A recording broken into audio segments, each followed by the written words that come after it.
Bismillahirrahmanirrahim. Assalamu alaikum. Welcome to Views on News. I'm your host, Umar Khalid Bhatt, and we're going to talk economy today. Why?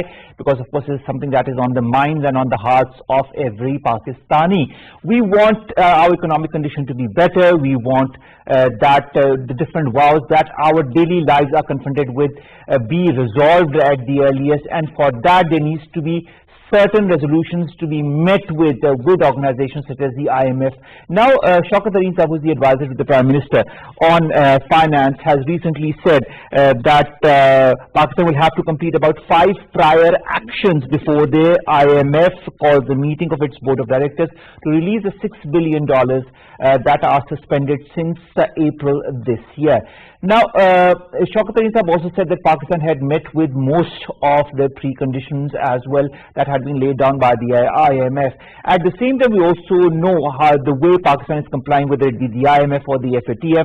Pakistan has been complying with almost all of the prerequisites or the preconditions that have been put forward by all of these economic entities. At the same time, there are certain economic challenges that our country is confronted with because of IMF and also because of other situations that are associated directly or indirectly with the IMF. Now, to talk about all of these economic challenges, the economic wars that Pakistan is confronted with, and at the same time how to deal with IMF in the current state of affairs with the 5, of course, prior actions that need to be handled in a proper and effective manner by Pakistan in order to appease the IMF so that the $6 billion US dollars could be released by them at the earliest. We've been joined by 2 guests in the studio, 1 guest in online. In the studios, we've been joined by Fahim Sardar Sahab. He is a senior economist. Thank you very much, Fahim Sahab, to have joined us. It's a pleasure to see you on another show. Abdul Jaleel Sahab, thank you, Jaleel Sahab, to have joined us. You are a public policy analyst and, of course, a frequent guest on other shows as well. Jaleel Sahab, it's a pleasure to have you. And online, we've been joined by Dr. Khaqan Najib Sahab. He's a former advisor, Ministry of Finance. Dr. Sahab, pleasure to have you on board, and we'd like to hear much more as far as Pakistan's economy is concerned from your end as well, because, of course, that is what the Ministry of Finance is all about, understanding where and how the money needs to be handled in Pakistan. Let's begin with you, Fahim Sardar Sahab. Fahim Sardar Sahab, economic challenges, Pakistan, nothing new. When we go out in the market, when we try to buy commodities, the prices increase. When we ask why there are certain preconditions due to which the prices are increased, it's all related to the prices of petrol, it's all related to other issues that confront the global economies. But when it comes to Pakistan, a lot of people are under certain economic pressures because of these commodities that have reached certain prices. At the same time, when we've got the IMF and it's laying down certain prerequisites for us, for them to release the money, how do you feel Pakistan needs to go forward?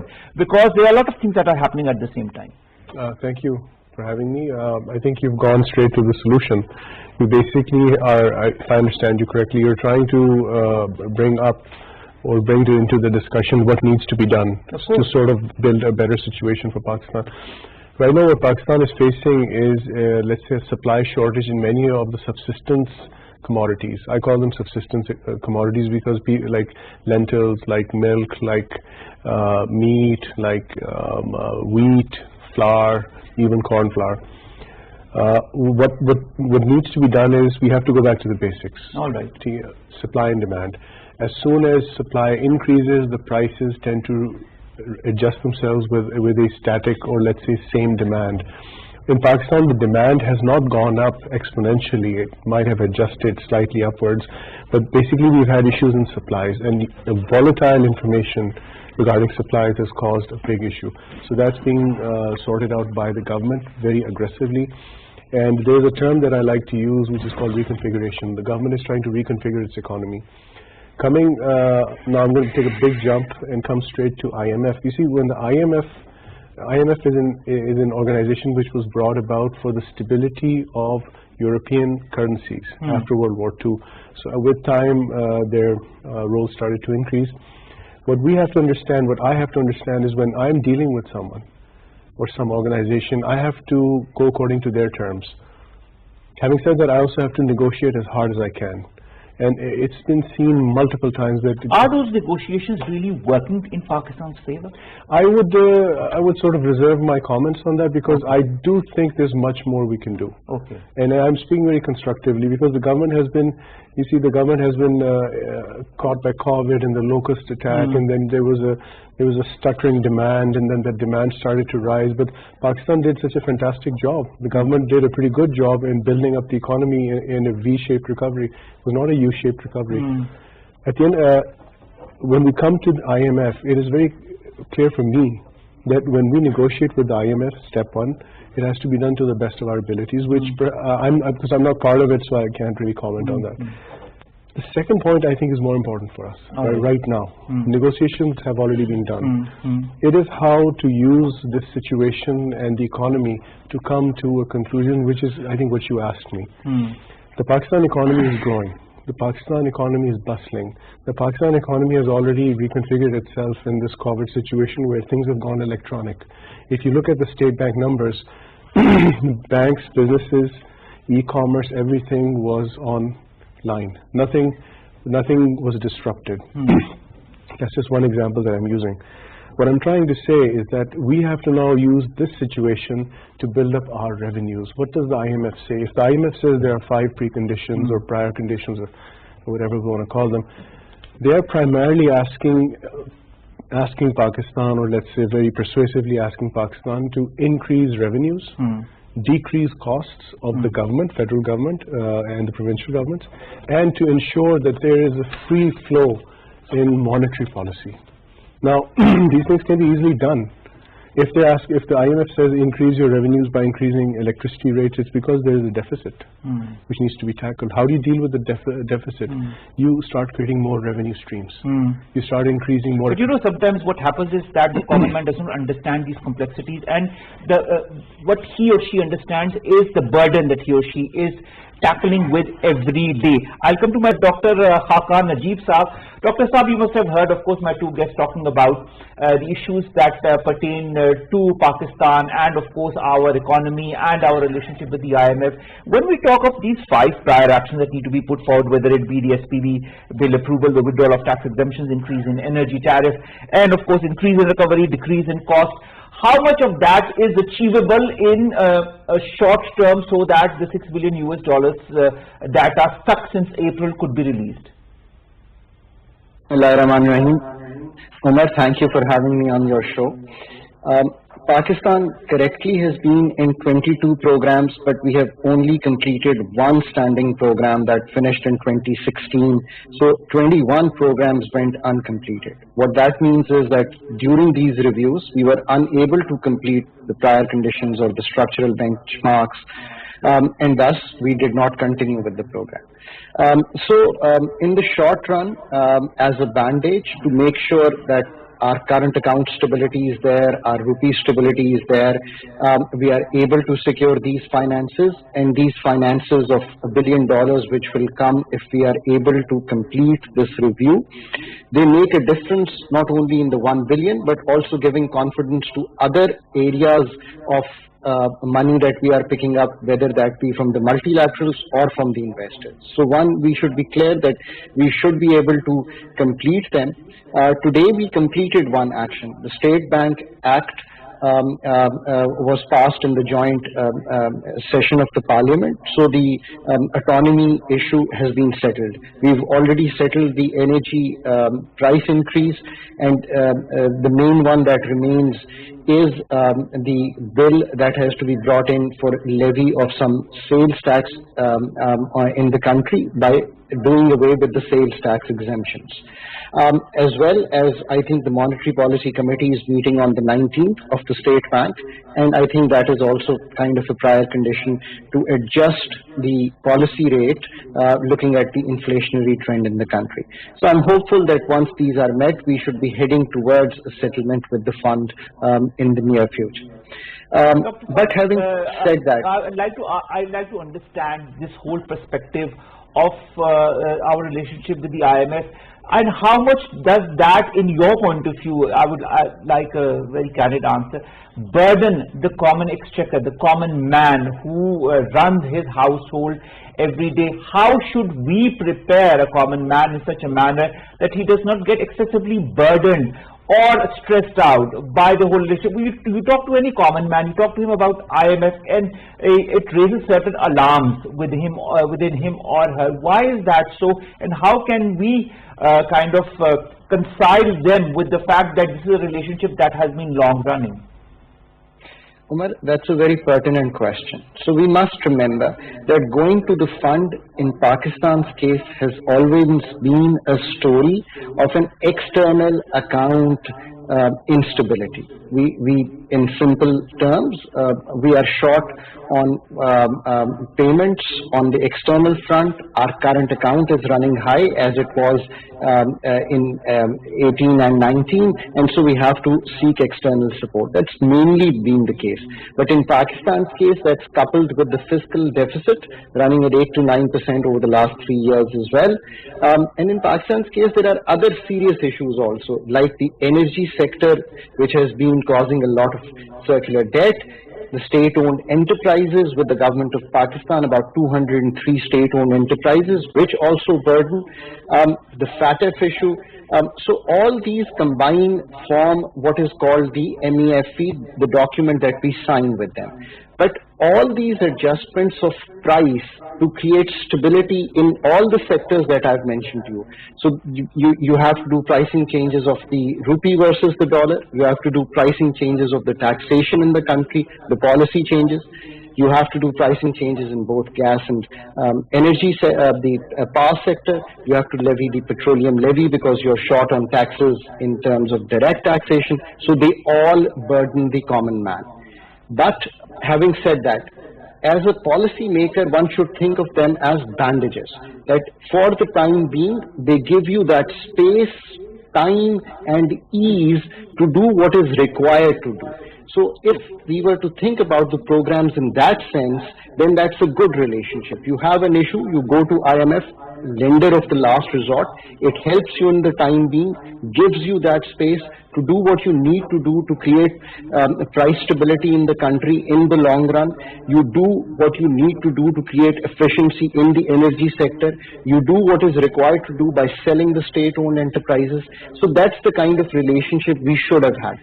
Unfortunately, over the decades, we have not been able to do the fundamental changes and have relied more so on the pricing changes, and that's why we continue to go to the fund, or we continue to get a lot of external support. We continue to run the two deficits, which whenever growth happens, now we've seen that the country has done well after COVID. COVID was handled well. We've seen a growth spurt, but the imports have started running at about $6 billion. The trade deficit for the first 4 months is $15.9 billion. Again, is putting pressure on the rupee, and you're seeing a manifestation of that where you can see the rupee slide. So, but our fundamental issues remain the same. So again, pricing changes, but I think most of the pricing changes are done. The good story for the common man, in easier words, is that we've done the electricity. I think the high price spiral internationally has also passed through. We are at the peak of major of the commodities. So the rupee adjustment also, the kind of needed, has happened. Hopefully, and the last real hope that I see is that major crops in the short run are coming good. Maize is good, wheat is good, sugarcane is good, cotton is improved from last year. So they should all create some kind of price stability, not in the immediate, but as we go in towards the middle of next year. All right. Two of the preconditions, let's talk about that the IMF has is, of course, you talked about the sales tax exemptions that need to be taken care of, withdrawn, and of course the increase in energy tariff. How much of that is achievable without burdening the common man to a large extent? So on the electricity bit, what we've done is rupee 39 paisas this is not effective on the first 300 units that the vulnerable segments or, the people we think need our support directly use. So the rest of the burden turns out to be about rupee 68 paisas, which will be transferred to the higher consumption people who we think have the ability to pay. So that's already been done. I think the next correction will also come after February. There is another price hike that's in the offing. So that's already done. What is happening also is that we are seeing a fuel price adjustment, unfortunately, because of the high international prices and the higher pass-through due to the adjustment of the rupee. That's about 2.5 rupees every month that is already passed. So in essence, right now only rupee 39 paisas. On the sales tax exemptions, I don't think on food and on fertilizer these will go. I think these will go again on the higher end kind of products, higher end products that are again used by the consumers which have the ability to pay. So that also probably will not burden the common man as much. Hopefully we'll have a better check flowing through the social sector help as well as the 30% that the government wants to pitch in the three main commodities which form a large part of our food bill, and hopefully 700,000 stores are going to be doing that, and a large footprint, almost half of the total population is going to be benefiting from that. I think the major burden has been passed. The State Bank Act will not pass any major burden. That's more of a structural issue that they're doing. The policy rate change, if we see one, will hopefully curb a little bit of the demand. I think these are demand curbing measures, and demand curbing measures hopefully falling on the SUVs that are being sold, on the high number of cars that are being sold, on the high number of imported products that are being sold, so that the burden on the external sector also reduces. So short term, this is the kind of management that is taking place, and with that we will see some kind of stability, though I think this will take a bit of more time as the supply sides in the world also tends to improve and our supply of agriculture also improves. Before I go to my next guest, a very short answer. How long, you said short-term kind of a relief for the common man. How much time do you foresee before a certain amount of economic stability comes in Pakistan? So the common man is looking for three things, in my opinion, or the average person anywhere. I mean, one, price stability. Number two, some kind of jobs. Number three, some kind of wage growth. I think these are the three things. We've talked about the social sector. So price stability will take another 6 months, I think. As we head in the middle of next year, the major pass-throughs would have gone through. On the jobs, I think if we are able to calibrate the policy right, the monetary policy as well as the fiscal impetus that has been given, and this overheating that we are seeing in the economy is passed through, hopefully we will see some kind of continued job creation beyond the construction sector, in textiles, hopefully in some automobiles, hopefully in the food sector, and hopefully agriculture picking up. So I think let's see another 6 months. By that time, most of these things would have funneled out, and we are able to see. But in the next segment, I think what we really need to talk about is that once this kind of short run, what needs to be done post this short term, exactly. What needs to be done so that we can become stable in the long run and over a certain amount of period, and not just for 6 months or a year, but for a decade or even more than that. Stay online. I'll go back to my guest in the studio, Fahim Saab. What a concise statement by Dr. Saab, in which he kind of detail every single aspect of our economy, what is right, what needs to be done, and what should we expect in the coming months. Now, he has brought forward something that I wanted to talk about in this round of question and answer session, and that is long term. Short term, all right, we can maybe sustain ourselves. The IMF will ultimately release a $6 billion US dollars, because we will, of course, abide by the preconditions, and of course the common man might not get that relief that he wants, but as Dr. Saab said, in the next 6 months we might see a certain relief. What needs to be done in the long run? In the long run, I mean, I'll go back to what I said earlier, that this is a situation that we've gone into, which must be used to our advantage to fix, to reconfigure what we need to do. We have to be very clear about 2-3 things here. Imports are a separate issue. Domestic activity is a separate issue. When we link the two, that's where the trouble begins. Because when your domestic activity is fueled by imports, that's where the trouble starts. I mean, right now, if we were to, and I'm just highlighting this, that every economy needs a low level of interest. The policy rate has to be on the lower side, and that's how various regimes in Pakistan have actually shown growth. They had very low policy rates. It's not just a one-off configuration. There are like 4 or 5 things that have to be done at the same time. For example, if I had an opportunity, what I would do is I would decrease the interest rate.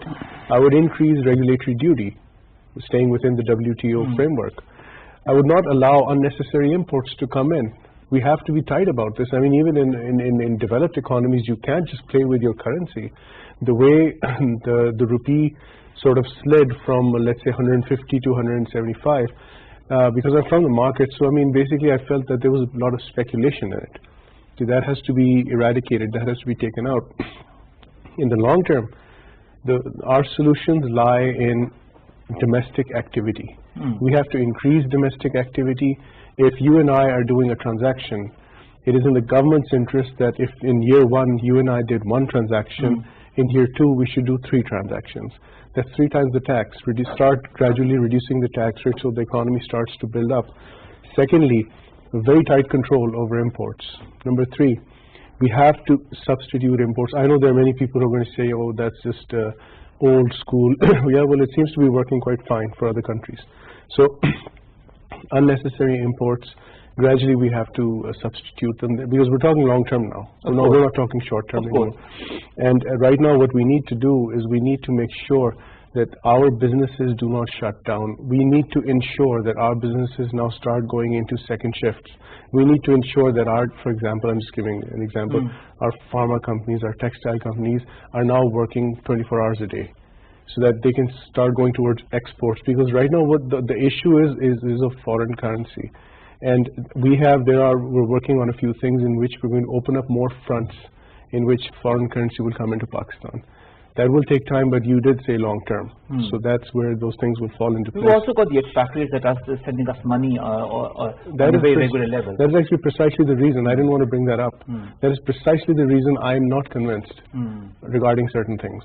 I'm just not convinced. Because in the long run, we need to rely on more things, on more avenues than the money that is coming, the revenue that is coming from the foreign expatriates. What about inflation, Jaleel Saab? How can we control inflation? You know, inflation is... IMF, and this relationship is going to continue for some time. How can we balance the two in such a manner that Pakistan's economy could become robust with each passing year? So I think that's the million-dollar question, Umar, right? So we must stay with the IMF. I mean, you know, I've handled the last IMF program, the only one Pakistan completed. It gives you a lot of credibility. It brings down your international cost of carrying funds, and so we must stay with them so that there is stability there. At the same time, we must believe that a growing economy on the scaffolding of productivity and efficiency. Let me repeat that for viewers. A growing economy on the scaffolding of productivity and efficiency is the only way inflation is controlled, wages are increased, and jobs are created in the country. And when I say that in terms of productivity, we must start that with agriculture. Pakistan's agriculture productivity must see the kind of increases that we have seen where countries have gone from green revolution to gene revolution to now employing technologies such as AI and other robotics to make sure that they have increased agri productivity not for their own country and for a country like Pakistan with 220 million population. It is extremely important, and that would be a good place to put all our efforts in, from canal lining to ensuring that water wastage is not happening to improving yields. That would be a key area for us to go. Productivity of the industries, surely SMEs, 5.2 million in the country. We must soon have an SME policy. I've heard that the government's been working on one for some time. We hope to see an SME policy where it's not only about providing finance to them, but connecting them to the world, giving them the hand-holding so that they grow in scale and become some kind of an EVM producer or a producer of a part that we wear, the earplugs that we wear, or the mobile that we carry. So that is what we should be seeing. We should become a trading nation. We must believe that we must reduce tariffs, produce what we can produce well, and sell it to the world. The rest we can buy internationally. It's a matter of believing in that. We must at the same time believe that markets produce transactions, as one of the guests was rightly saying. So the government's footprint of 203 SOEs, 85 big SOEs, 10, 20 of the SOEs carrying a large burden in the energy sector, in the aviation sector, in the road and freight sector, in they have to be phased out, and we have to believe that the business of the government is not to do business, but to be a good, effective policy maker. And we should not be competing with businesses to do business. And if we believe, we must have a clear-cut divestment strategy of the scale and quality that Pakistan has never seen before. That will give the markets confidence. You know, that market confidence, a good strategy, and of course an effective, being an effective policy maker is something that is extremely important for strengthening any country's economy. But of course, when we look at all the state of affairs that our country is embroiled in, a lot of question marks do come in. The government is working and trying to make all the possible moves in the right direction. Nevertheless, the question marks always remain from the critics. How does one move forward also looking at the daily lives of the common man? We know that the government is endeavoring a lot in order to facilitate the daily lives of a common man, giving him or her certain facilities so that they can sustain themselves. But in the long run, is that sustainable? So, you know, running fiscal deficits at a time when there was COVID was a fair deal. Spending a lot of money in the programs like income support, EHSAS, and the Langar program and all are good when now we are post-COVID. You know, the best kind of support you can give anyone in the world is by giving them a job. We must believe in that, not by helping the poor have money in the short run. Again, that's fair, but the right thing to do is to give them a job, to find them a job, to give them the skill set. So the social sector that I think about is skilling and upskilling of workers, not just giving them money or giving them vouchers to go to school, upgrading our schools. So that's the kind of social sector one should think about. In the context of Pakistan, the provinces have a large role to play and should play that role. On the other side, in the business, we have to set our incentives right. I mean, what have you incentivized for decades? You've incentivized real estate, right? And you continue to do so. So you have to really think that do you want to keep your incentive structure? I mean, if one thing one learns in economics is that incentives drive human endeavor. And if incentives drive human endeavor, then you've got to really believe that you've got to give incentives to the 5.2 million SMEs, because if they create 2 jobs, that's 10.4 million jobs in the country. Just think the quantum that is there. If you upscale them and make them connected to as a global value chain, that's your exports. again, this is the whole ball game. The world has progressed because they've been productive. If you create the right incentive structure in the country, move away from the areas which are not tradable in terms of incentives, I think that would help. But in the short run, we keep the support to the people. But the long run of Pakistan is extremely bright. In my last column that I wrote for the newspaper, I said this. Your mineral wealth stays untapped in Balochistan, which has almost all the minerals there. Big copper reserves, zinc reserves. You have a lot to offer there.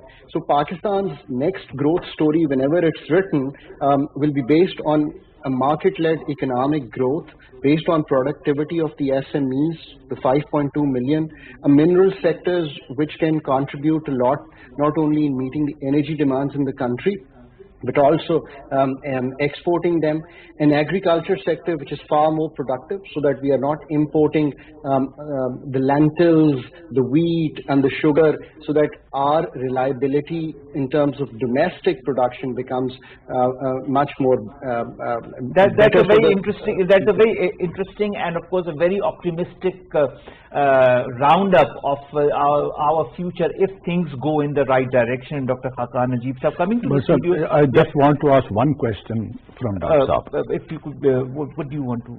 I just want to ask a question, Dr. Saab, can you give us the example of a country, any country, which have really successfully utilized the IMF program and succeeded in coming out of its crisis by becoming a developed, economically developed nation?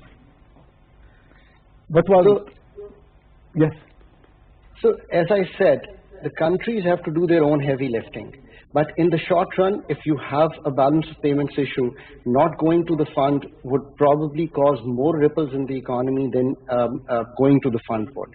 So yes, maybe it's a hard and a rock place, but as I keep saying, in the short run, going to the fund so that you're able to bandage whatever is going on in terms of the two deficits and in some other areas, and a bit of structural reforms also suggested by the fund. For example, getting the rupee to be more market-based, doing some kind of reform in the SOEs.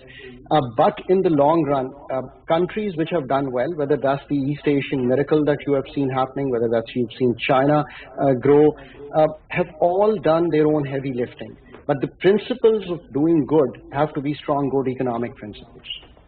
All right, thank you very much. Coming back to my last question, and that would be to you, Fahim Sardar Saab.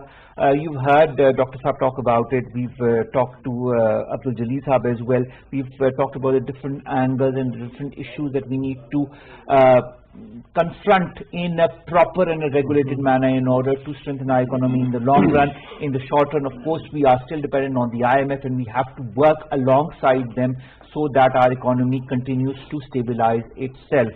What are the three major points in your point of view that the government of Pakistan needs to go forward with in order to balance out a strong relationship with the IMF and a robust economy? That's one of the toughest questions. What Pakistan needs to do right now is to come up with a more savvy way of taking loans. We have let's say a stock of $110 billion that needs to be refinanced at a lower level from various other organizations. Number two, Pakistan needs to make sure that the internal hemorrhages, cash hemorrhages that are going on, they need to stop. We need to plug these hemorrhages. They come in the form of subsidies wasted. They come in the form of liquidated damages. They come in the form of losses in companies that the government owns. Thirdly, I cannot emphasize this enough. I said this in the beginning, I'll say it at the end. Domestic production has to increase. We have 5 million odd SMEs. We have around about 4.5 million traders. That's 9 million taxpayers that the government can create in a very healthy, helpful environment. And of course, there's also the special economic zones and the special technological zones that are going to play a very important role as far as strengthening our economy in the future as If well. I can just add, I think it was South Korea that came out of the IMF trap. All right, and let's hope that Pakistan also in due time becomes economically stable and strong on its own and does not rely on any external influence in order to